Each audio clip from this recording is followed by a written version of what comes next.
à cause du froid, de la Chine.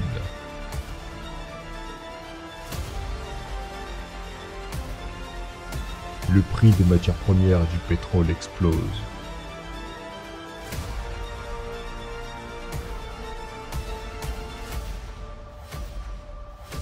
Mais un homme peut empêcher la crise.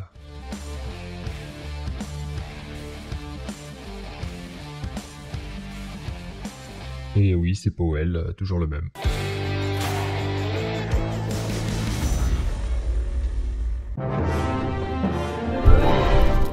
Vu qu'il n'y a rien de croustillant à se mettre sous la dent à propos du Covid ou des vaccins, la thématique principale, c'est l'inflation. Ça arrive, mais c'est pas dangereux. La demande des produits et des services ont chuté pendant la crise, sauf que depuis, c'est passé quand même pas mal de choses, notamment une explosion des cours du pétrole ou des matières premières liées à une reprise de la demande en Chine, la chute du dollar américain liée notamment à ces fameuses injections de liquidités un peu partout dans le monde. Selon une analyse de Fundwatch, cette reprise de l'inflation ne sera que temporaire et technique. Il n'y aura absolument aucune surréaction des banques centrales liées à ça, notamment qu'elles ont déjà prévenu que même si l'inflation devait repartir un peu au-dessus de 2%, ça sera pas très grave. Tout ceci a d'ailleurs été confirmé par le président de la Fed de Boston, qui a particulièrement insisté sur le fait que la préoccupation, c'est vraiment l'emploi, le plein emploi. Et que c'est pas bien grave qu'on ait une reprise de l'inflation qui sera liée uniquement à la reprise des matières premières, ou à la reprise de la demande liée à des déconfinements, et un retour à la vie normale. D'ailleurs, ce serait peut-être pas mal. Le taux à 10 ans aux États-Unis qui est repassé au-dessus des 1,30%,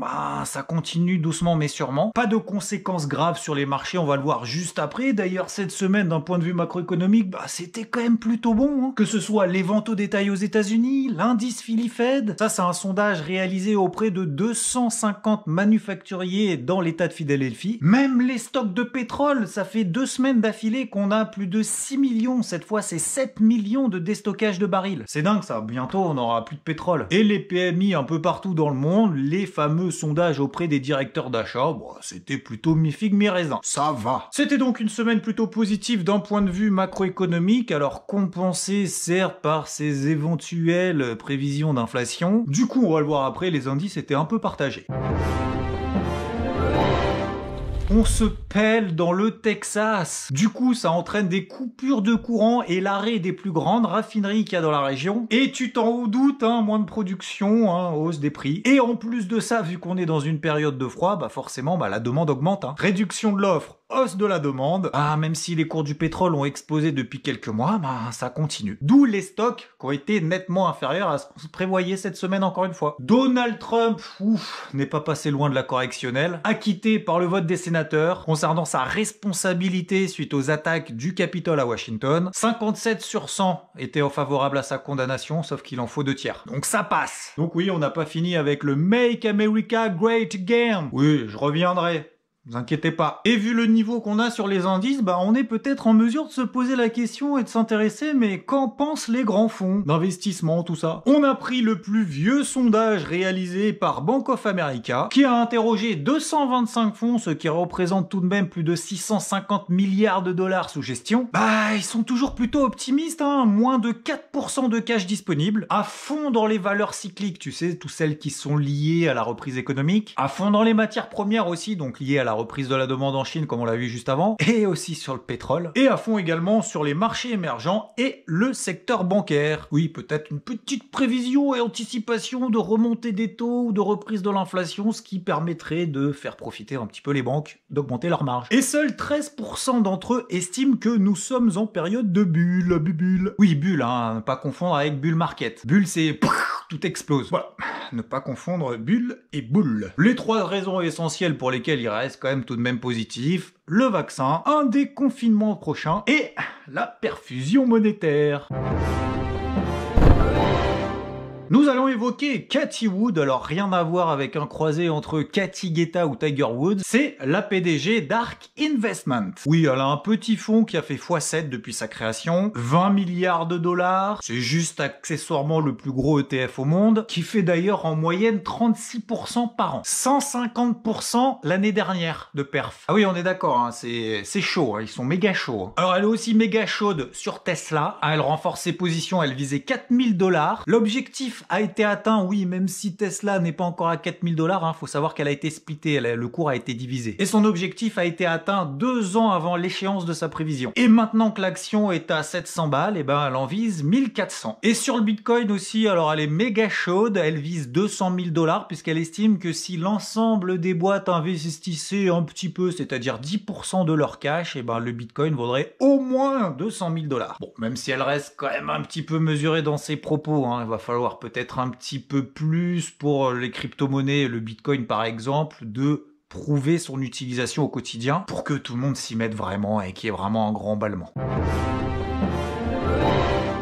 Faisons tout de suite la transition avec le point crypto. Tout s'envole, tout explose. Raven a pris 600% en moins d'un mois. BNB, le Binance Coin, quasi x10 depuis le début de l'année. Oui, je sais, on n'a pas fini encore le mois de février. Ouais. Bon, on va pas toutes les faire, j'en passe. Il y en a qui sont aussi dans des tendances haussières avec des projets que j'affectionne un peu plus particulièrement. D'ailleurs, Asher, si tu m'entends, merci d'avoir présenté le projet. Du coup, je l'exploite à fond d'un point de vue technique, que je partage sur IVT au quotidien. Oui, la progression est plus soft peut-être que les autres, mais j'estime que c'est quand même assez solide. Et peut-être même d'ailleurs plus intéressant d'un point de vue technique pour pouvoir renforcer des positions. Oui, on peut renforcer une fois, 2 fois, 3 fois, et ce, jusqu'à ce que ça s'invalide un jour. Oui, je pense que c'est mieux de renforcer une position lorsque la tendance est lancée et que ton plan se valide, plutôt que d'essayer de chercher le point haut d'une tendance haussière. Enfin, je crois. Le Bitcoin, lui, a dépassé. On est sorti par le haut de ce triangle ascendant H4. D'autres voient plutôt un biseau ascendant qui serait donc une figure de retournement d'une tendance haussière. Perso, je vois pas de signal baissier, je vois plutôt à l'inverse des plus bas de plus en plus hauts, ce qui montre que la tendance haussière se poursuit tout simplement. Je pense qu'il faut pas chercher non plus midi à 14h. Bref, une pression haussière toujours présente. Du coup, nous faisons une petite pause pédagogique. Oui, je pense que c'est important et le bon timing. La minute pédagogie avec Xavier Fenot. Oui, j'aurais pu faire une auto-promo sur la super vidéo qu'on a publiée cette semaine. Non, je pense que tu l'as pas loupé parce que tu es abonné, tu as activé la cloche. Du coup, tu reçois les notifications lorsqu'il y a des nouvelles vidéos comme ça de manière un petit peu inopinée pendant la semaine. Non, nous ne parlerons pas de cette vidéo sur comment s'organiser pour éviter peut-être de se passer sa vie derrière les écrans. Non, je ferai pas d'auto-promo là-dessus. Sur ne pas oublier de liker, de partager, de commenter, donner ton avis, même si d'ailleurs il est négatif. Non.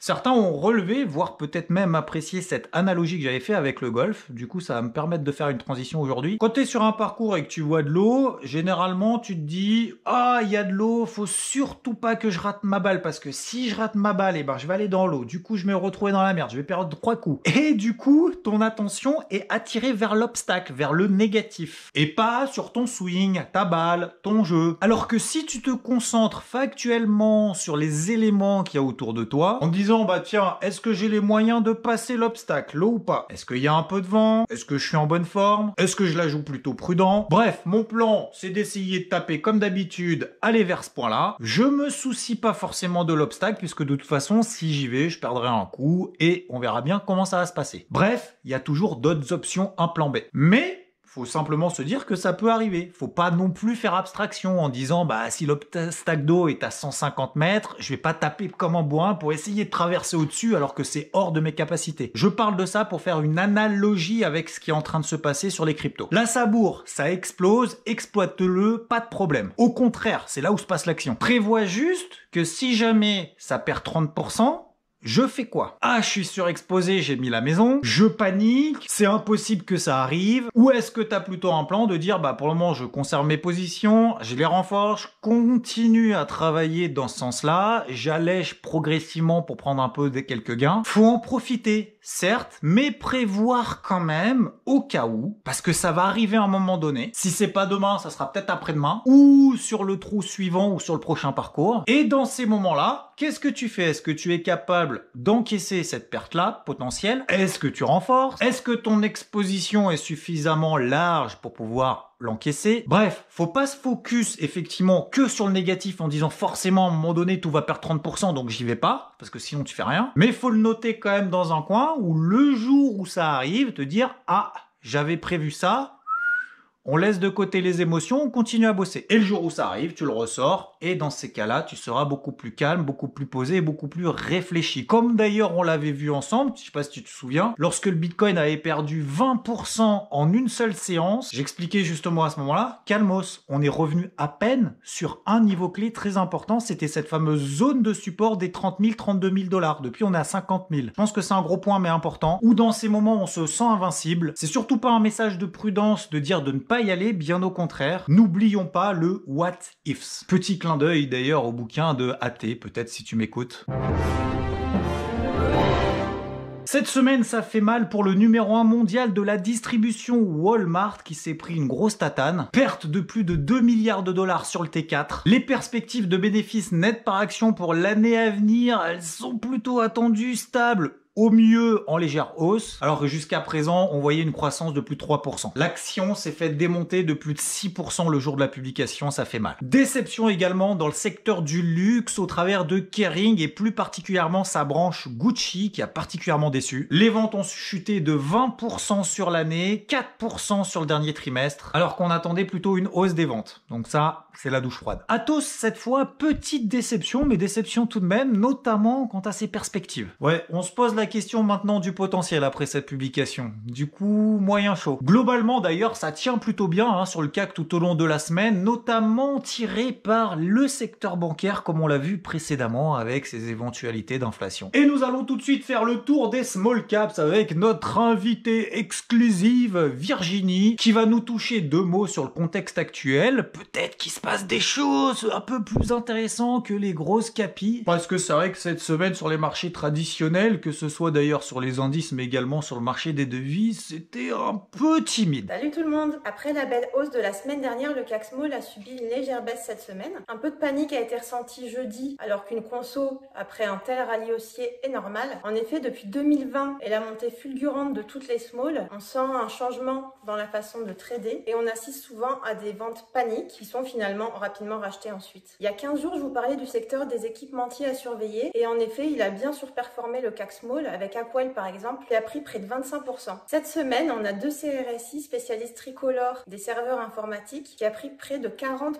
On a pu voir que les secteurs en vogue, c'était toujours les équipementiers avec Aquel ou Mersenne, mais aussi médias et communication. D'après moi, on peut surveiller aussi tout ce qui est cybersécurité avec le nouveau plan à 1 milliard d'euros du gouvernement qui est sorti cette semaine. Merci à toi Virginie pour ce tour d'horizon sur les small. J'espère à très vite sur la chaîne. N'hésitez pas à liker si tu veux qu'elle revienne. En tout cas, moi j'ai liké. Voilà. D'ailleurs, je fais une petite parenthèse. Oui, mais pourquoi elle n'est pas plus précise sur les small, etc. Tu t'en doutes, on évite de parler notamment sur des petites capitalisations où il y a des petits volumes d'échanges et d'essayer de parler des valeurs spécifiquement. Ça évite tout problème de fameux pump, machin, etc. Donc on essaye de faire large et en même temps d'être quand même relativement précis. Voilà, j'espère que vous comprendrez. Mais de toute façon, même si vous comprendrez pas, bah, c'est pas grave si vous comprendrez pas. Parle la France aussi à un moment donné. Oui, des graphiques sont parfois mieux que des commentaires. Voici les différents indices de la semaine, notamment le CAC, le SP500, le DAX, le Dow Jones, qui n'ont toujours pas enfoncé de niveau intermédiaire, ni de MM50 Daily. Ça reste toujours haussier malgré un petit sursaut de l'indice de la peur, le VIX. Avec cette semaine, 2 focus particuliers que j'ai réalisés, notamment sur le FTSE, l'indice anglais, qui a passé une résistance quand même importante. Et puis depuis, on a eu une impulsion haussière. Premier objectif atteint et le soufflet est retombé, comme on dit. Même l'indice suisse a essayé de sortir de sa zone de neutralité. Il s'est dit, allez, j'y vais tout seul, c'est parti. Allez les gars, vous me suivez?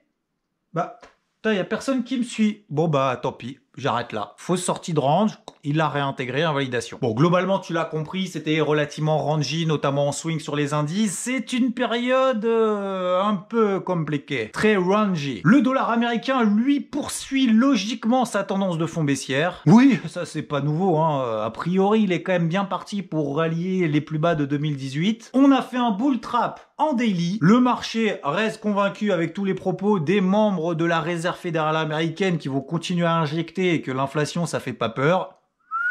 Logiquement, dollar américain baissier. Mon focus de la semaine sur une paire de devises en particulier, le NZD contre le CHF, autrement dit le dollar néo-zélandais contre le franc suisse. Oui, un peu d'exotisme, ça fait pas de mal. Bah c'est assez simple, hein, achat d'une tendance haussière. On a fait ce qu'on appelle le dimanche soir un open en extrême, tout de suite dès l'ouverture des cotations le dimanche soir sur le marché du Forex, le marché a acheté cette paire-là. Depuis, on n'est jamais repassé en dessous. Alors certes, ça a mis un peu de temps à décoller, et puis en fin de semaine, premier objectif atteint, on dépasse. J'ai envie de dire, c'est QFD. C'était quand même propre. Alors là où c'est moins propre, c'est notamment sur l'argent. Alors mon plan d'achat a été invalidé cette semaine, malgré le fait d'ailleurs qu'il surperforme toujours l'or, qui lui s'est particulièrement effondré cette semaine. En même temps, l'argent tient encore, hein, donc la semaine prochaine, je n'explique pas de rentrer à l'achat. Belle vente de Ludo, qui fait partie des coachs IVT sur l'or, qui, comme on l'avait vu dans le précédent débrief hebdo notamment, bah, qu'il poursuit tout simplement cette tendance baissière inscrite dans ce canal baissier daily. Et oui, une tendance se prolonge X fois et ne se retourne qu'une seule fois, donc vaut mieux être dans le sens de la tendance que d'essayer de chercher le point bas. Comme par exemple sur le gold, même s'il arrive quand même sur une grosse zone de support, pour le moment, tant qu'il n'y a pas de réaction, il n'y a pas de réaction, on va pas essayer de chercher le point bas, attraper un couteau qui tombe, tout comme sur le marché des cryptos qui s'envolent, on va pas essayer de chercher le point haut, c'est pas l'objectif. La semaine prochaine, je sais que vous avez été très nombreuses et nombreux à me poser la question, quand est-ce qu'on reprend les morning mood et les live Twitch le soir? Eh ben,